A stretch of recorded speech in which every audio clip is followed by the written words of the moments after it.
Bapak Ibu sekalian, melalui program ini saya mengajak Bapak Ibu untuk belajar bersaat teduh, atau saya sebutnya saat teduh pribadi atau sate pribadi. Saya ambil dari surat Yudas.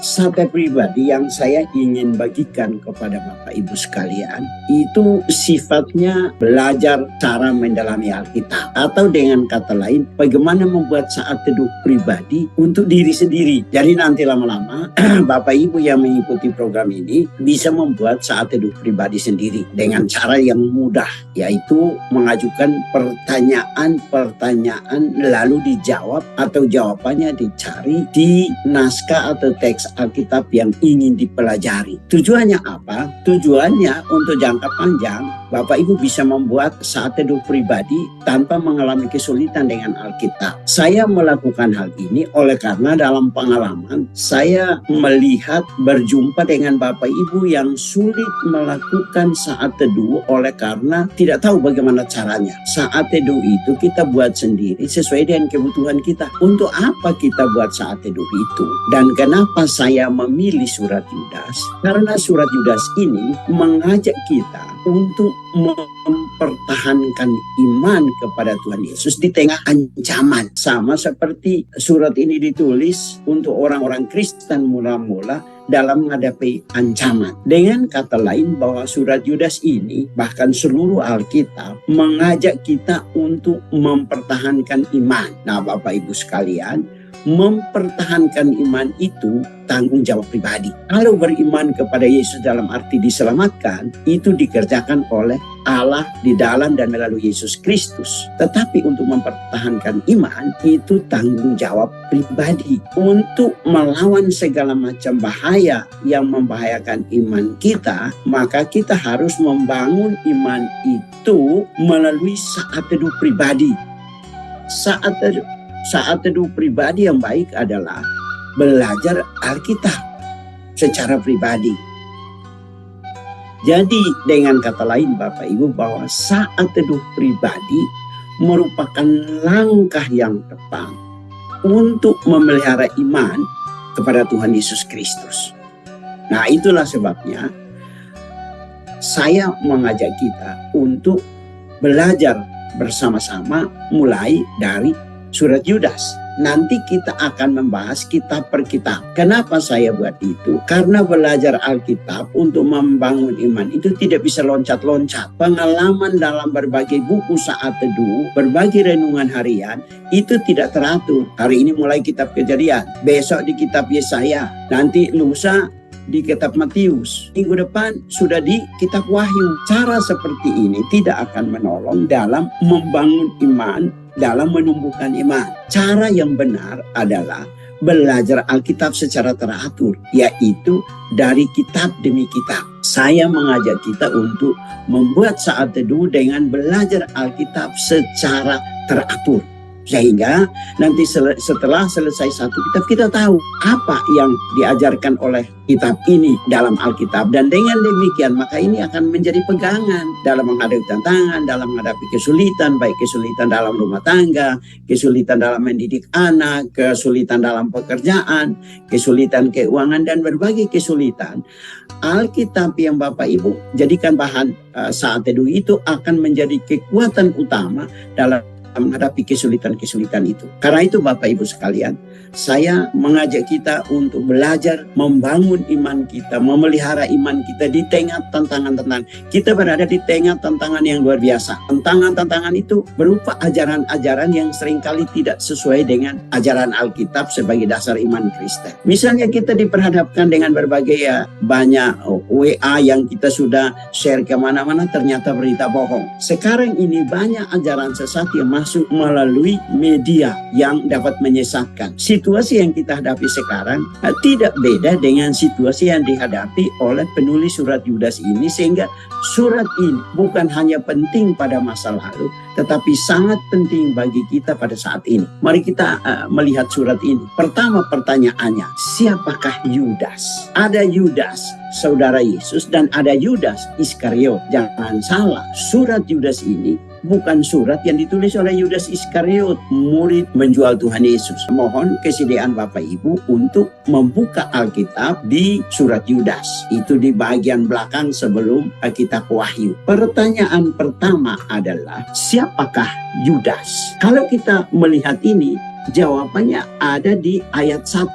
Yudas, hamba Yesus Kristus dan saudara Yakobus. Jadi Yudas ini saudara dari Yakobus. Yakobus adalah salah satu tokoh guru yang ternama, terkenal dalam gereja mula-mula di Yerusalem. Nah, rupanya ini Yudas menghubungkan namanya dengan Yakobus agar suratnya tidak dicurigai, suratnya tidak diragukan, karena dia punya hubungan dengan Yudas. Bahkan kalau kita membaca Alkitab, Matius pasal 13 ayat 55, Yudas dan Yakobus itu adalah saudara tiri dari Tuhan Yesus.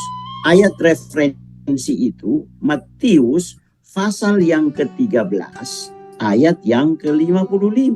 Bukankah ia ini anak tukang kayu? Bukankah ibunya bernama Maria dan saudara-saudaranya Yakobus, Yusuf, Simon, dan Yudas?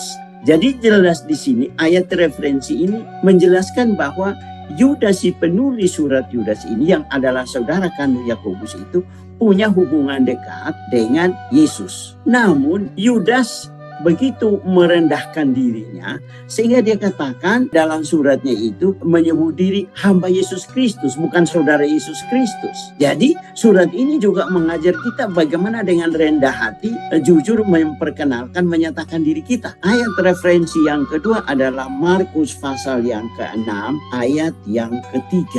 Bukankah ia ini tukang kayu? Yang dimaksud adalah Yesus, anak Maria, saudara Yakobus, Yoses, Yudas, dan Simon. Surat Yudas ditulis oleh Yudas, saudara kandung Yakobus, yang masih punya relasi dengan Tuhan Yesus.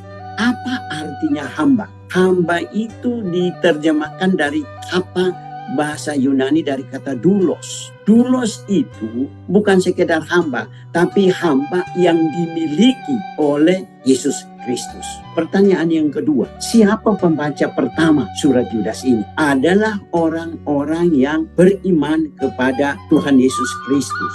Seseorang percaya dan beriman kepada Yesus tidak terlepas dari keterpanggilan yang dilakukan oleh Allah melalui Yesus Kristus. Karena itu maka kalau seseorang yang terpanggil, kalau seseorang yang terpilih, maka pasti tidak akan hilang keselamatannya.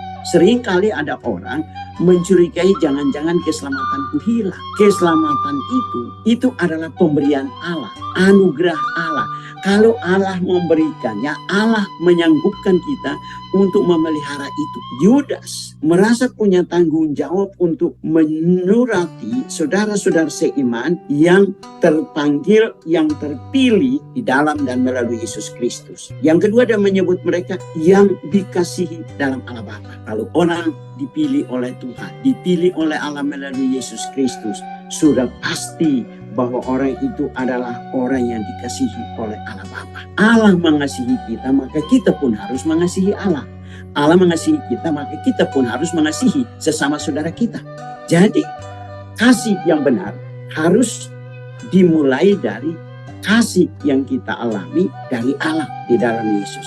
Atau dengan kata lain bahwa mengalami kasih Allah melalui pemilihan Allah atas hidup kita dan memberi kita hidup kekal, kita punya tanggung jawab untuk mengasihi Allah dan mengasihi sesama seperti diri sendiri. Tentu kita tahu amanat kasih itu. Kasihilah Tuhan Allahmu dengan segenap hatimu, segenap kekuatanmu. Inilah hukum yang pertama dan utama. Hukum yang kedua yang sama dengan hukum itu adalah kasihilah sesamamu manusia seperti dirimu sendiri. Jadi Bapak Ibu sekalian, Alkitab mengajar kita bahwa Allah mengasihi kita. Karena itu maka kita pun harus saling mengasihi atau wajib mengasihi. Mengasihi berarti juga rela mengampuni. Salah satu hal yang seringkali membuat rumah tangga hancur adalah ketidaksediaan untuk mengampuni. Tidak bersedia mengampuni suami, tidak bersedia mengampuni istri, tidak bersedia mengampuni anak, dan sebagainya. Tapi kalau Allah mengasihi kita, kalau Allah mengampuni kita, inilah merupakan dasar untuk saling mengasihi dan saling mengampuni. Yudas menyurati orang-orang yang dipelihara untuk Yesus Kristus. Mari kita sadari bahwa Allah tidak hanya sekedar menyelamatkan kita lalu membiarkan kita, tapi Allah memelihara kita di dalam dan melalui Yesus. Bagaimana caranya? Allah menghadirkan Roh Kudus dalam setiap hati orang yang menerima Yesus sebagai Tuhan dan Juru Selamat. Ketika kita percaya, ketika kita menerima Yesus, kita dimeterai dengan Roh Kudus sebagai tanda kita milik kepunyaan Allah. Kita semua tahu meterai. Meterai adalah bukti transaksi yang sah dalam sebuah tindakan jual beli. Meterai menyatakan sesuatu yang sah secara resmi.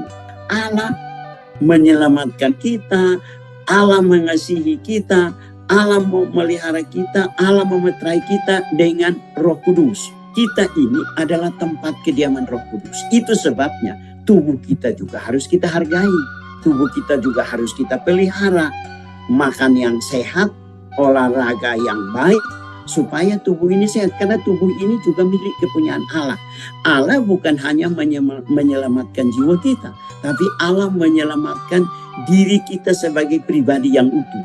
Tubuh dan jiwa atau tubuh dan roh itu diselamatkan oleh Allah. Maka tubuh kita ini juga adalah milik Allah, dibeli dengan darah Kristus di Golgota. Maka setiap kita harus menjaga, memelihara diri kita. Nah, caranya adalah kerohanian kita terpelihara. Kita berpikir positif, maka itu akan berdampak juga bagi tubuh jasmani kita. Kalau kita berpikir positif, akan bersikap positif terhadap orang lain, membangun relasi yang baik dalam keluarga, dan ini cara yang sehat secara jasmani dan secara rohani. Betapa pentingnya kita bersaat teduh itu, betapa pentingnya mempelajari Alkitab untuk memahami bagaimana Allah memelihara kita lewat firman Allah atau lewat saat teduh pribadi yang harus kita lakukan. Apa tujuan dari surat Yudas ini? Yudas ingin menulis, memberikan pembinaan kepada saudara-saudara seiman itu berkaitan dengan keselamatan. Artinya bahwa Yudas menulis surat ini dengan sebuah kesungguhan. Maka kita pun harus membaca, mempelajari, merenungkan firman Tuhan itu dengan penuh kesungguhan, dengan segenap hati. Bukan sekedar kebiasaan sebagai orang Kristen. Terkadang orang bikin saat teduh itu, bersaat teduh itunya hanya sekedar formalitas, hanya sekedar untuk memenuhi target bacaan Alkitab. Tapi surat ini mengingatkan kita bahwa Alkitab ditulis dengan penuh kesungguhan, maka kita yang mempelajarinya, merenungkannya, untuk melakukannya pun harus dengan penuh kesungguhan. Jadi tujuan pertama, tujuan semula dari surat ini, Yudas ingin menulis tentang keselamatan. Akan tetapi tiba-tiba dia teringat akan bahaya yang sedang mengancam iman Kristen, mengancam iman orang percaya. Maka Yudas mengalihkan perhatiannya kepada sebuah prioritas. Nah, prioritas itu berkaitan dengan bahaya yang dapat merusak iman, yang dilakukan oleh guru-guru palsu, yang melemahkan keselamatan, melemahkan iman, bisa menjauhkan dari persekutuan dengan Tuhan Yesus Kristus. Ini sangat berbahaya karena guru-guru palsu itu, ajaran-ajaran palsu itu memutarbalikkan ajaran yang benar dengan berkompromi, berdosa tidak apa-apa. Karena Allah Maha Kasih tidak mungkin akan membawa orang kepada dosa. Dengan menyebut dosa Kain dalam ayat yang ke-11, mendasarkan pemikirannya, penulisannya pada perjanjian lama.